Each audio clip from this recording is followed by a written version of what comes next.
Yes, the success formula is a science. Are you following it? Hi, I'm Eli's dad, Project Eli, where we educate, lead, and inspire. Today we're going to continue with part 2 of the Success Formula 2.0. And a quick review of part 1. We talked about starting from ground zero.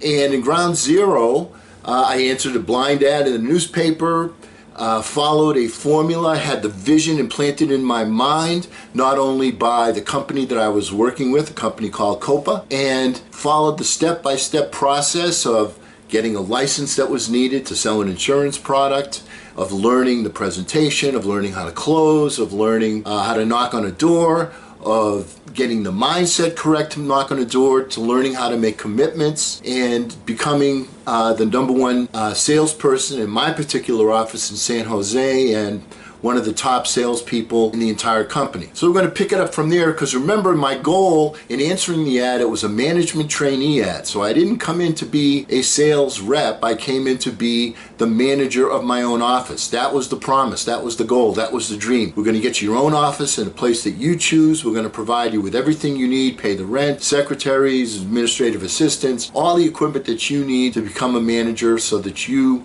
can make the money that you desire and you deserve, and at the same time add value to Middle America, whom we used to call Joey Lunchbucket, to help Joey Lunchbucket save money for retirement. All right, so anyway, where we left off last time was I had continuously been on the scoreboard. There was a scoreboard in the office, the #1 salesperson in the office, and one day my manager got a phone call from the divisional area manager, and he said, you know what, I've seen what Eli's dad's doing. I'm coming up there and I want to go out in the field with him and see what's going on. So a gentleman named Dan Less, okay, he always used to say less is more. Dan Less came up and we got in the car together and we went out in the field, and he saw that I had my own kind of unique approach, and we went through and did all the different we had that night, we went out, we had 3 presentations, 3 sits, and we had 3 sales, and on one of them we actually sold somebody that was an A.L. Williams representative. A.L. Williams was a company that did their own retirement programs. We sold them one of our programs, and so we had a very, very successful night. Dan was extremely excited and pumped up, and so he got on the phone with Bob Anderson, who ultimately became one of my became my #1 mentor for sure. I'll tell you about him more later. He was the vice president. He actually was the de facto guy that ran the company. He's the one that put all the different policies in place. He's the one that set up the system, a brilliant system where the company was providing individuals with all of the tools necessary in the success formula, the vision, the tools that you need, all the things that you need, the wherewithal, the dream, to continually want to move forward. And so Bob Anderson was the man. But Bob Anderson was also known as being very, very, very old school. He was a tough guy. And when he would come to visit your office, I had never met him. He hadn't come to visit. I was there less than 6 months at this time. He hadn't come to the San Jose office yet, but it was legendary that when he came to your office, it was not going to be a good experience for the manager. He was going to find things that you weren't doing right. He was going to yell. The vein pops out on his neck. All right. This was the legend of Bob Anderson. So anyway, Dan Less talked to Bob Anderson on the phone and said to them, you know what? We need to get Eli's dad out of there and get him someplace, because the person that is his manager is kind of mediocre. All right, we don't want him to spoil him. That was actually a conversation. So what happened was, one day I get a call from Bob Anderson, whom I've never spoken to before, never any kind of communication whatsoever. And he says, Eli's dad, I have an opportunity for you. Listen and tell me if you want to do it. He said, we have an office in Oklahoma City where we've paid the rent for a whole year and we don't have anybody in there. There's actually one agent in there right now by himself, and he's a new guy, but the manager's not there. People just disappeared. We have the office. Here's what we'd like you to do. We'd like to send you some airplane tickets, have you fly to Oklahoma City. I'll meet you there. I'll stay for a couple of days with you, and we want you to get that office up and running from ground zero. You got one guy, get that office up and running, and that's our objective. Do you want to accept that challenge? I said, let me think it over. Yes! All right, so immediately they sent me the tickets, and by that weekend I was on a plane. I was in Oklahoma City. I'm at the airport, and there's Bob Anderson. We had the only way that we meet. I didn't even know what he looked like. He didn't know what I looked like. They called over Eli's dad, please come to the desk. Okay, so I came and we met, and immediately he's getting right into me. All right, like I said, the reputation was legendary. He was old school. Every time we drove by the neighborhood, he'd look at somebody in the street and he'd say, there's somebody that's good for $50. There's somebody that's good for $100. All right, that was his attitude. All right, so anyway, we're sharing a hotel room. We go into the office, and part of the training, once again, you're there for to be a manager. All right, so part of the training, in addition to the sales, you had to learn how to recruit, train, and motivate other people, which I had been doing in the San Jose office. So I had been the one standing up in front recruiting people. So I knew how to do all those things. And so they had placed an ad in the paper, and people were calling on the phone, and I was the one. There were only a couple of us there, so I'm answering the phone, I'm scheduling everything. All right, so there's just Bob and me and this other gentleman that had just started in the office, and we started recruiting, and we're getting all these people to come in, and ended up recruiting 4 or 5 people in the first week. All right, Bob left after 3 days, so I'm there on my own in a hotel room with no car. This guy picks me up in the morning, brings me to the office. It is 95 degrees every single day in Oklahoma City. They had gotten me a temporary license in Oklahoma. You were able to get a temporary license very quickly, so they had gotten me a temporary license in Oklahoma. So I'm taking this gentleman out in the field, and we're going out in the field night after night after night. And for one thing, we're not having a whole lot of success. And when I say not a whole lot of success, I mean zero. All right? I'm not writing anybody. It's getting very frustrating. In the meantime, I'm recruiting people, I'm training people. The time to get a license in Oklahoma was much easier than it was in California. You get a license in about, if I recall correctly, somewhere in the neighborhood of about a week. It's very easy to get a license. All right, so I just train these people to get them ready to go out in the field with them. So in the first week, I'm training all day long, and then at night, I'm out in the field. So finally we come to a Saturday, and I look at this guy that's with me. His name was Don, and I say, Don, you've been here for a week with me. I'm one of the best writers in the company, and you haven't seen me write one thing. Here's the deal I'm gonna make with you. If we go out today and we don't write any business, and you wanna go take another opportunity, you won't have any issues with me. But I want you to give me this one full day, this Saturday, and we'll go out in the field and we'll write some business. So it was blazing hot that day, close to 100, and we went out in the field and didn't have any leads, anything like that, just the only used my knuckles to get into houses. And we got into some houses, and we had 3 sits, and we had actually 4 sits and 3 sales that day for $200 a monthly premium, which is a kind of almost a week's worth of premium. So once again, the numbers add up. If you go out and you're not successful, okay, if you keep doing it and you're doing the right stuff, good things are going to happen. And so from there, boy, was Don pumped. He went out, he saw business written, and the thing about it was, when I was out in the field with him, my presentation was done exactly the way that I taught it in the classroom. Exactly the same way, exactly the same closes, exactly the same door approach, all of the things exactly the same. So that gave him confidence that yes, it works, yes, this guy's teaching me the right stuff, yes, I can do it too. And you know what? The next week, Don went out on his own, and he started writing business because he was copying the things that I had done. So in the meantime, we're developing people. I'm getting, setting up the office. All right, by the end of the second week, I had about 10 people recruited, and the home office was sending somebody from our Portland office, a guy named Joe, to come out, and he was going to take over the office, and then I was going to go back to San Jose. I had done my job. All right, so Joe comes out, I meet him at the airport, we go, we have a meal together, and I get everything all set for, explain everything to him. But he had a nice little start. He's got 10 people there ready to rock and roll that have been trained accurately. All right, so anyway, that office goes out, and they're starting to write some business. They're not, blowing up the company, but they're starting to write business.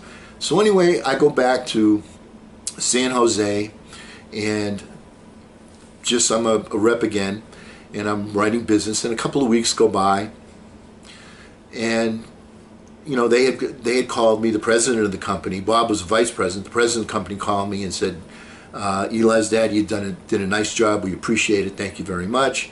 And Bob had called me as well. And then a couple of weeks go by. I haven't heard from anybody, and I'm just running business, and I'm getting bored. So I pick up the phone, and I call Bob Anderson at the home office in Florida, and I said, Bob, I'm bored. What do you got for me? I'm just going out running business. What do you got? And he says, good for you.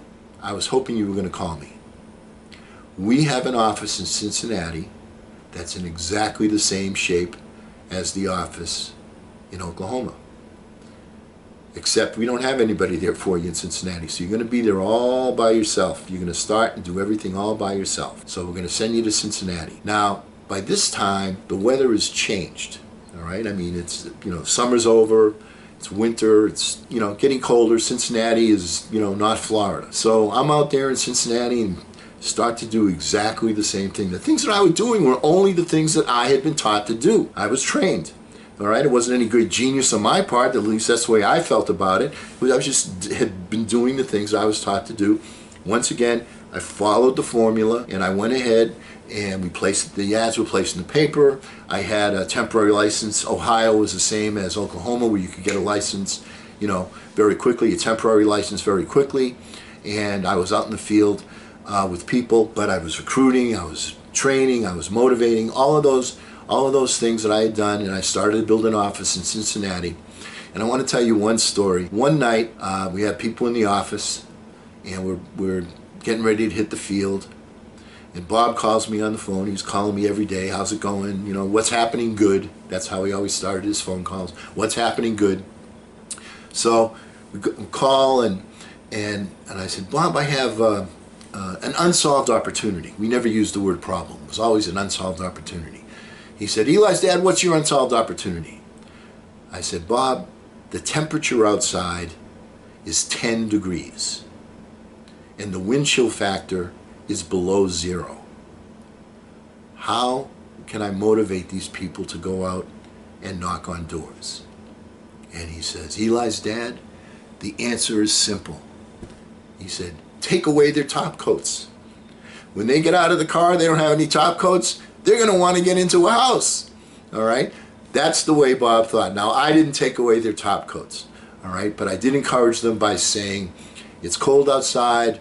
Look, it's not going to be comfortable for you to be outside, but that's the bad news. Here's the good news. Because it's so cold, where is everybody going to be? Everybody is going to be home. So you go and you knock on those doors. You'll be motivated to get in. And here's the thing. Every door that you knock on, there'll be somebody on the other side of that door. You'll be able to get into it. So essentially the same thing happened in Cincinnati.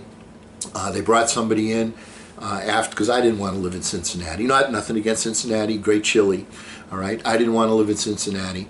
I came back to California. The office was set up, and the home office was thrilled. Actually, I didn't go back to California. The home office was thrilled. All right, we set up. They sent somebody out. Bob Anderson calls me. Now remember, part of the success formula is that when you're focused on a particular vision, the universe wants to cooperate with you. Here's where the universe came in and helped me out in unbelievable ways. Bob Anderson calls me and he says, Eli's dad, we're very appreciative of the job that you did in Oklahoma City and the job you did in Cincinnati. We've never done this before, but here's what I want to make an offer to you. I'd like to have you fly down to West Palm Beach, which is where Bob lived, in that area.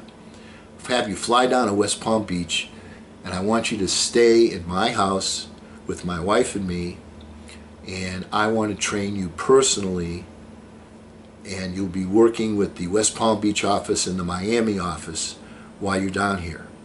Now here's my promise to you. You're going to work from sunlight to midnight, and you're not going to have time to do anything but work. What do you say? It took me 2 seconds to say, send me the tickets. All right? That was the greatest experience. It's so important to have a mentor. So not only did I have Bob as my mentor, but I got to see his mindset when he was not in the office, when he was at home, when he was with his wife. All right, I mean, and his wife was a lovely woman, Betty Jean, tremendous woman and very supportive. And Bob's a tough guy. All right, make no mistake about it, and very business oriented. And I didn't have a car, so he would drive me every morning. We would go to this little restaurant, and we'd have breakfast. All right, and I would have a particular omelet that I liked, and he always made fun of me. But he would, you know what he always did? He always found something that I would say, something picayune, to get angry with me about. And the vein would pop out on his neck, and he would start yelling at me while we were at breakfast. It happened every morning. And so now there's two ways that people can either react or they can respond. I responded. Why? Because I knew this was a man that could teach me everything, and I greatly respected his what he knew, his knowledge. Bob never went to college. He was what he liked to refer to be as a Rhodes Scholar, and he spelled Road R-O-A-D, not R-H-O-D-E like in England, all right? He was a Rhodes Scholar. He learned everything out there and just taught me so much, and I learned so much mindset. So having a mentor is a key element, and I was so fortunate to spend 2 months living in this man's house. Every morning he woke me up, let's go, all right, and like from sunlight to midnight, and he wasn't kidding, every single day we were out in the field, all right. He wasn't out in the field, I was out in the field, all right, and I was in the office and training, developing, motivating. And Bob, he's divisional vice president, so he's not just, with that particular office, he's got all the offices around the country that he's got to work with. So, and he would come in and spend time with me and so on, but we would go over, and every night he'd pick me up in the field, and I went out in the field. I had a temporary license in Florida, and I wrote business every single night that I was out in the field, without exception.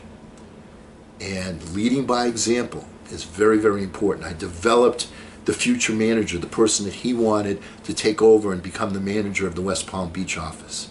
I worked with the Miami office. They had a couple of people in there who were